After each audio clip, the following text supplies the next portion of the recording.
يا اهلا بيكم في تاني انبوكسنج معانا في القناة. النهاردة معانا جهاز الهونر 7A. النهاردة هنعمل له انبوكسنج. يلا بينا.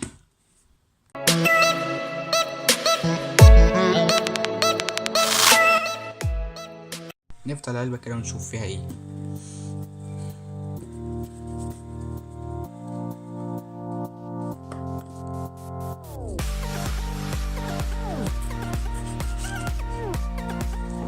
طبعا اول حاجة هتقابلنا الجهاز.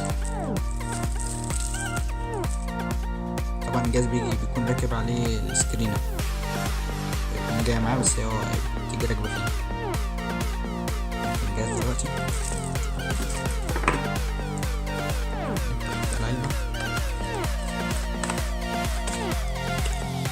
أول حاجة كده تاني في إبرة بتاع فتح الخطوط، في الجراب الشفاف اللي بيجي معاه،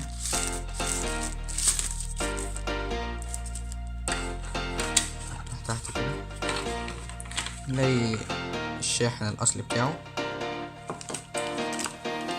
كيبل اليو اس بي، السماعة الهاند فري، الكتالوج بتاعه أو دليل المستخدم،